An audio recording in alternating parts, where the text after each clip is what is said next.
most of these case studies where the dream state comes upon a person suddenly, who knows what the being can do after that? I mean, like I've told you before and on your show, where some of these beings would actually assault people.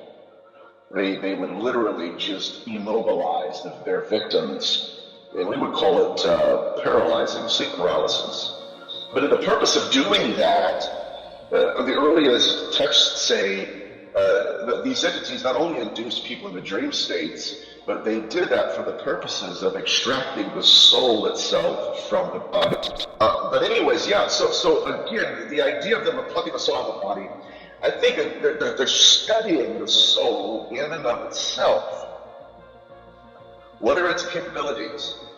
Well, and again, it points me back to the idea that they either offered it, or they're trying to hack it, or it is a food source in a way. Now this gets back to, well, if there's such a threat to us, why wouldn't they kill us all? It's not a good argument. The proper argument would be, why are they leaving all of us alive? Right? It's like you go back into the hypothesis Dr. Philip Turner had, where we are essentially cattle to them. And being cattle to them, they have to have us replicate in order to keep our species alive. But anyways, getting back to this idea of plucking the soul from the body, it's not just what they're doing, it's what they're doing to the soul.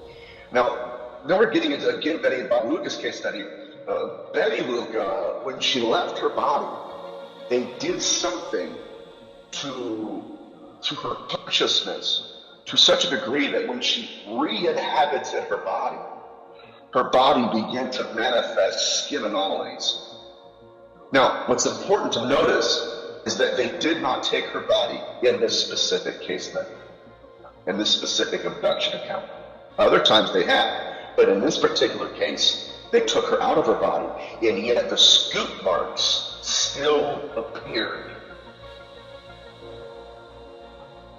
which would suggest to us that a lot of these experiencers are having out-of-body abductions.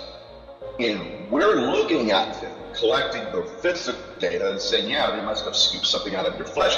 I would hypothesize to everybody that's going to be listening to this and watching this, that what happens to the soul happens to the skin.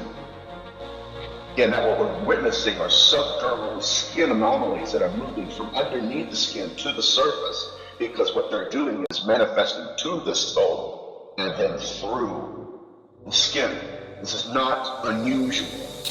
Well, I'm going to get started with a story that... Well, hold on. Three. Yep.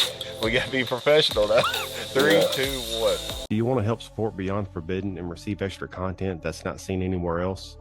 By becoming a Patreon, a few things you will receive are the full-length 90-minute or 120-minute podcast episode.